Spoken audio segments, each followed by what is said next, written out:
Hello, भारतीय tutorial में आपका हार्दिक स्वागत है। तो पिछले अभ्यास में हम आपको 2A पूरा ख़त्म कर दिए थे। इसके बाद अब 2B के लिए बेसिक चीज़ें देख लीजिए। तो इसमें द्विघात के बहुपद जो होते हैं, द्विघात बहुपद का मानक रूप ax² + bx + c टाइप का होता है। द्विघात बहुपद का मानक रूप ax² + bx + c के प्रकार का होता है, जहाँ a, b, c ये अचर होते हैं, अंक होते हैं। द्विघात बहुपद के शून्यकों के संबंध के बारे में अध्ययन करना है। तो द्विघात बहुपद के शून्यकों और गुणांकों में संबंध। यदि द्विघात बहुपद fx ax² + bx + c जहाँ a ≠ 0 के दो शून्यक अल्फा और बीटा हों, तो x - अल्फा तथा x - बीटा बहुपद fx के गुणनखंड होते हैं। तो द्विघात बहुपद का मानक रूप यही होता है ax² + bx + c। द्विघात बहुपद का मानक रूप ax² + bx + c टाइप का होता है, जहाँ a, b, c अचर होते हैं। अचर मतलब अंक होते हैं। तो a, b, c अंक रहना चाहिए, तो ये द्विघात बहुपद बनेगा। तो द्विघात बहुपद में a 0 नहीं होना चाहिए। क्यों? क्योंकि अगर a 0 हो गया तो a का मान 0 होगा, तो a पद 0 हो जाएगा, तो दो घात जो है वो खत्म हो जाएगा। तो बचेगा केवल bx + c, जो कि द्विघात नहीं रहेगा, वो रैखिक समीकरण बन जाएगा, एक घाती हो जाएगा। इसलिए a ≠ 0 होना जरूरी होता है। इधर वाले पद 0 होंगे तो भी तो ये द्विघात रहेगा। तो अगर इसके दो शून्यक अल्फा और बीटा हों, तो x - अल्फा x - बीटा इसके दो गुणनखंड होते हैं। तो अब आगे देखिए,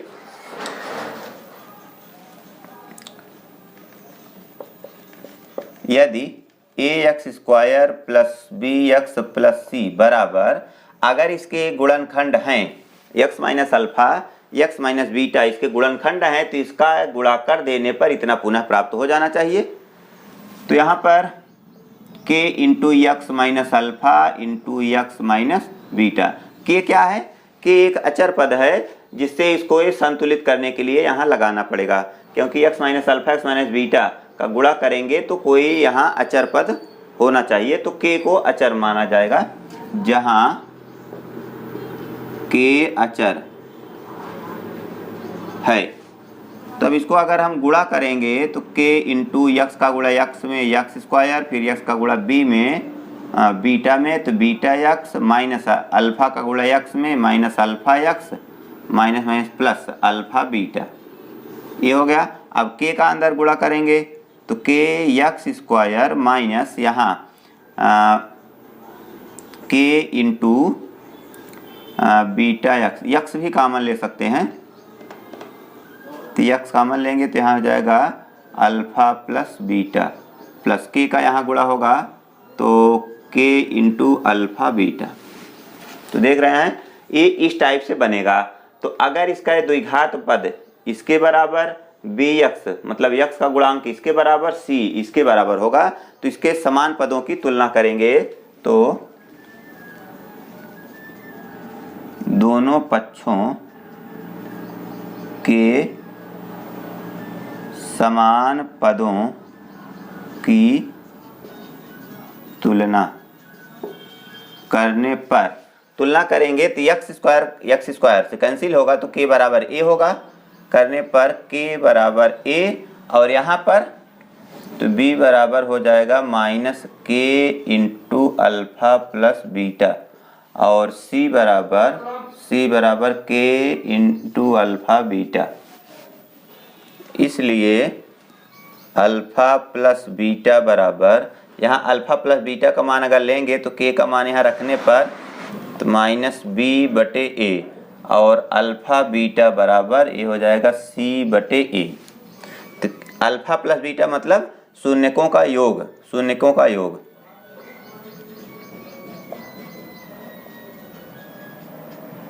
शून्यकों का योग बराबर -b/a मतलब माइनस x का गुणांक माइनस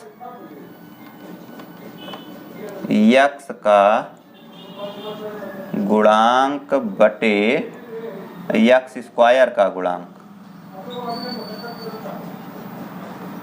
और ये क्या होगा? मूलों का गुणनफल, शून्यकों का गुणनफल, शून्यकों का गुणनफल बराबर सी बटे सी मतलब अचर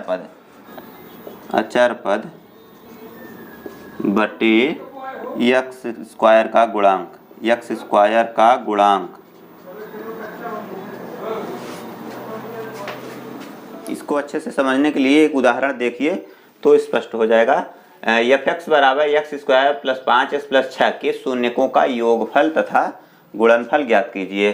तो इसके शून्यकों को गुणनफल और योगफल ज्ञात करने के लिए जो अभी हम एक सूत्र बताए थे उसके आधार पर भी निकाल सकते हैं या तो गुणनखंड करके भी निकाल सकते हैं। तो इसको देखिए, एफ एक्स बराबर x square plus 5x plus 6। तो 6 का खंड ऐसा करिए जोड़ने पर 5 हो जाए, 3 दूनी 6 3 2 5, ये गुणनखंड आप लोग पढ़े होंगे जानते होंगे। तो 6 का ऐसा खंड करिए जोड़ने पर 5, तो 3 गुणे 2, 3 दूनी 6 3 2 5 होगा।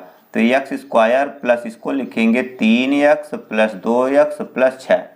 5 को तोड़ करके 2 जगह कर दिया गया 3 और 2 में, जिससे इसका योगफल 5 हो जाए और गुणा 6 हो जाए। तो अब यहाँ पर देखिए इसमें और इसमें कॉमन लेंगे, 3 दोनों में कॉमन लेंगे तो x और यहाँ बचेगा 3 और यहाँ 2 कॉमन होगा तो x प्लस 2 3 6 3।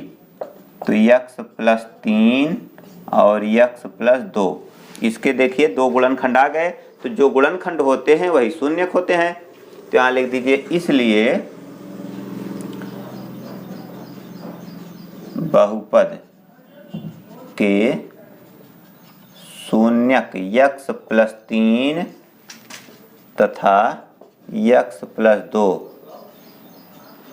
होंगे।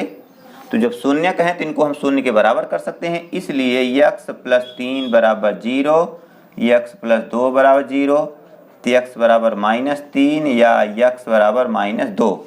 तो ये दोनों शून्यक आ गए। अब इनका योग ज्ञात कर सकते हैं, शून्यकों का योग। शून्यकों का योगफल, शून्यकों का योगफल क्या होता है? अल्फा प्लस बीटा, पहला शून्यक प्लस दूसरा शून्यक, दोनों जोड़ेंगे तो अल्फा प्लस बीटा। अगर इनके मूल अल्फा, इनके शून्यक अल्फा बीटा हो तो शून्यकों का योग अल्फा ए है बीटा ए है, तो इसको जोड़ेंगे -3 -2 बराबर -5। और शून्यकों का गुणनफल, शून्यकों का गुणनफल अल्फा बीटा होता है। तो गुणनफल क्या होगा? दोनों का गुणा कर देंगे, 3 और 2 जो आए हैं, तो यहाँ 3 और 2, तो -3 गुणे -2, 3 दूनी माइनस में प्लस हो जाएगा 6, 3 दूनी 6। तो देख रहे हैं ना। तो यहाँ आपको एक संबंध स्थापित समझ हो गया होगा। -5 क्या है? ए वाला 5। तो इसको आप यहाँ सीधा लिख सकते हैं, -5 को लिख सकते हैं -5 बटे 1। तो -5 क्या है? यक्स का गुणांक, यक्स का गुणांक बटे यक्स स्क्वायर का गुणांक 1 है, यक्स स्क्वायर का गुणांक। देख रहे हैं ना, एकदम ऐसे आप समझ सकते हैं कि इसमें दोनों तरह से लगाया जा सकता है। उसी तरह इसमें देखिए, तो 6 को लिख सकते हैं 6 बटे 1। तो 6 क्या है? 6 अचर पद है, तो अचर पद बटे यक्स स्क्वायर का गुणांक। ठीक है। इसका एक तरीका और है कि सीधा अगर आप ये सूत्र लागू करते हैं तो भी सीधा आ जाएगा इसमें। शून्यकों का योग, शून्यकों का योग -b बटे a होता है। अभी लिखाए थे -b की जगह क्या है? 5 है, तो -5 बटे a मतलब a का गुणांक 1 है, 1। तो क्या हो गया? -5 बटे 1 मतलब 5। और शून्यकों का गुणनफल ऐसे लिख सकते हैं, शून्यकों का गुणनफल क्या होता है? c बटे a होता है। c मतलब अचर पद, तो c की जगह क्या है? 6 है, तो 6 बटे a की जगह 1 है, 1, तो 6 बटे 1 मतलब 6। ऐसे भी आ जाएगा, देख रहे हैं ना, a वाला। तो अगर शून्यकों का योग तथा गुणनफल पूछा है तो सीधा आप यही सूत्र लागू कर सकते हैं। अगर कहेगा शून्यकों का योगफल तथा गुणनफल ज्ञात कीजिए और उनके संबंधों की सत्यता की जांच कीजिए, तब आपको ये पूरा स्टेप करना ही होगा। सत्यता की जांच करने के लिए भाई इसको आपको दिखाना होगा ना कि हम निकाले हैं 5 आया है और सूत्र में मान रख रहे हैं तो भी 5 आ रहा है, -5 आ रहा है, जो भी है। अगर सत्यता की जांच करना है तो ये स्टेप करना है। अगर केवल गुणनफल और योगफल पूछा है तो ऐसे भी लगा सकते हैं, गलत नहीं होगा। देखिए इसको अच्छे से समझने के लिए एक दूसरा उदाहरण देख लीजिए। द्विघात बहुपद 2x² + 7x + 3 के शून्य ज्ञात कीजिए और शून्यकों तथा गुणांकों के बीच संबंध की सत्यता की जांच कीजिए। तो इसके पहले शून्य ज्ञात कर लीजिए। 2x² + 7x + 3, तो इसका गुणनखंड करना होगा 3 दूनी 6। तो 6 का ऐसा खंड करिए जोड़ने पर 7 हो जाए, तो 6 × 6, 6 × 7 हो जाएगा। तो यहाँ हम लिखेंगे 2x² प्लस कितना 6x और प्लस x मतलब 1x, 1 यहाँ रहेगा और प्लस 3, तो 2x² प्लस 6x में यहाँ 2x कॉमन हो रहा है, तो यहाँ x बचेगा, यहाँ 2 × 6 3, और यहाँ इसमें x + 3 है, कुछ कॉमन नहीं हो रहा है। तो कुछ कॉमन नहीं होता है तो वहाँ 1 कॉमन हो सकता है, तो 1 कॉमन लेंगे तो x + 3 बचेगा। अब दोनों में x + 3 आया है, इसको भी कॉमन ले सकते हैं, तो बचा क्या 2x + 1, अगले कोष्टक में 2x + 1। तो इसका गुणनखंड हो गया, इसका मतलब इसके शून्य के ही हैं, इसलिए शून्यक x + 3 तथा 2x + 1 होगा। तो जब शून्यक है तो इसको हम शून्य कर सकते हैं। x + 3 = 0, 2x + 1 = 0, तो x = -3 और x = -1/2। तो शून्यक आ गया। अब आपको शून्यकों के गुणांकों के बीच संबंध की सत्यता की जांच करना है। तो पहले इसको जोड़ेंगे, मतलब योगफल शून्यकों का योगफल, योगफल को अल्फा प्लस बीटा लिख सकते हैं, बराबर क्या, दोनों का ये अल्फा है और ये बीटा है। पहला मूल अल्फा, दूसरा बीटा, क्योंकि द्विघात समीकरण है तो द्विघात समीकरण के 2 मूल होते हैं। समीकरण जितनी घात वाला होता है उसके उतने ही मूल होते हैं। तो द्विघात है, इसके 2 मूल मतलब गुणनखंड या शून्यक।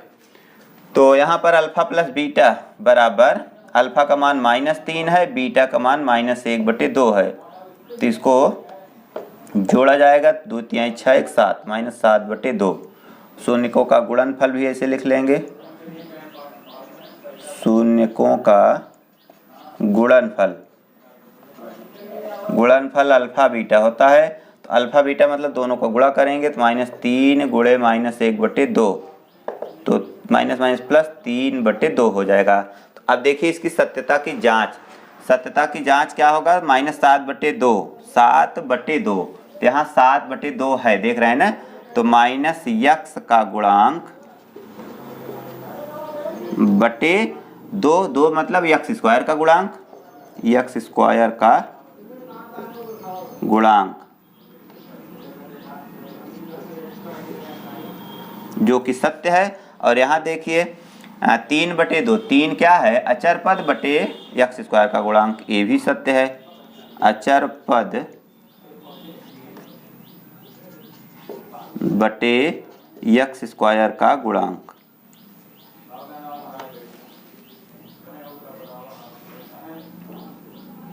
वैसे यहाँ कट सकता है तो हम अगल सामने बता दे रहे हैं।